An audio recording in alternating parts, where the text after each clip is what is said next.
Hello hi friends, welcome back to our channel. Okay friends, next upcoming videos అందరికన్నా ముందుగా చూడాలి అనుకుంటే మా ఛానల్ మొదటిసారిగా చూస్తున్నట్టయితే ప్లీజ్ సబ్స్క్రైబ్ చేయండి, పక్కనే ఉన్న బెల్ ఐకాన్ని క్లిక్ చేయండి. ఇప్పుడు మనం వీడియోలోకి వెళ్ళిపోదాము. ఇంకా విక్రమ్ లేని సమయంలో దమయంతి అలాగే ప్రియ కలిసి ఇంకా రాధని ఎలాగైనా సరే ఇంట్లో నుండి గెంటేసేయాలి అనేసి ఇంకా బాగా వర్షం పడుతూ ఉంటుంది బయట.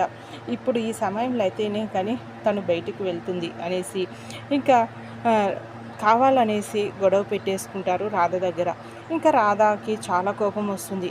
ఈ మళ్ళీ ప్రియ పైన చేయి చేసుకోబోతూ ఉంటే మధ్యలో ఇంకా దమయంతి వచ్చి, నీకెన్ని గుండెలు, నీకెంత ధైర్యము, నా కళ్ళ ముందే నా కూతుర్ని కొట్టడానికి నీకెంత ధైర్యం వచ్చేసింది, అసలు నువ్వు ఎవరివని మా ఇంట్లో ఉంటున్నావు, నిన్ను చెప్పాను కదా ఇంట్లో నుండి వెళ్ళిపోమనేసి, అయినా వెళ్ళకుండా ఇక్కడే ఉంటున్నావు, ఒక్కసారి చెప్తే అర్థం కావడం లేదా అనేసి ఇంకా నోటికొచ్చినట్టుగా మాట్లాడేస్తూ ఉంటుంది దమయంతి.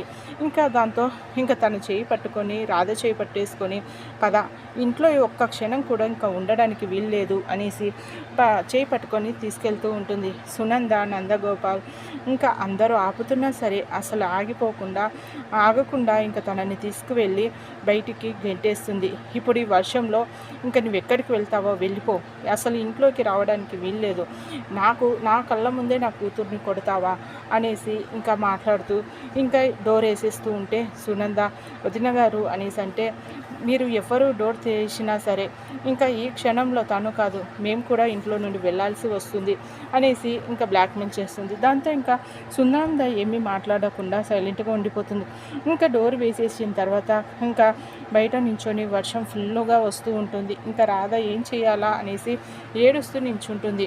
ఇంకా అప్పుడే అక్కడికి ప్రియా వాళ్ళు మళ్ళీ రావడం జరుగుతుంది. ప్రియా వచ్చి, ఏంటి ఇంకా ఇక్కడే ఉన్నావా, వెళ్ళిపోమని చెప్పాను కదా అనేసి మాట్లాడుతూ ఉంటే, నేను విక్రమ్ సార్ వచ్చే వరకు నేను ఇక్కడ నుండి వెళ్ళను అనేసి ఇంకా చెప్పేస్తుంది ఇంకా రాధ. దాంతో ఇంకా విక్రమ్ కాసేపు అయ్యాక విక్రమ్ రావడం జరుగుతుంది. విక్రమ్ గదిలోకి వెళ్ళి మొత్తం అటు ఇటు చూస్తూ ఉంటాడు. ఏంటి రాధ కనిపించట్లేదేంటమ్మా అనేసరికి ఇంట్లో నుండి మీ అత్తయ్య గెంటేశారా అనేసి అంటే, ఈ వర్షంలో తను ఎక్కడికి వెళ్ళి ఉంటుంది పాపం, ఎందుకు అలా చేశారు అనేసి ఇంకా జరిగిందంతా చెప్పేస్తుంది. దాంతో ఇంకా బయటికి వెళ్ళి రాధా అనేసి వెతుకుతూ ఉంటాడు. అప్పటికే మళ్ళీ వచ్చి రాధని ఎత్తుకెళ్ళడం జరుగుతుంది. అసలు ఎవరు ఎత్తుకెళ్ళారు ఏంటి అనేసి మళ్ళీ ఇంకా ఆలోచనలు పడిపోతాడు విక్రమ్. ఓకే ఫ్రెండ్స్, మా వీడియో కనుక మీకు నచ్చినట్టయితే ప్లీజ్ సబ్స్క్రైబ్ చేయండి, పక్కనే ఉన్న బెల్ ఐకాన్ని క్లిక్ చేయండి. ఇలాంటి వీడియోస్ అందరికన్నా ముందుగా చూడగలుగుతారు. Thank you.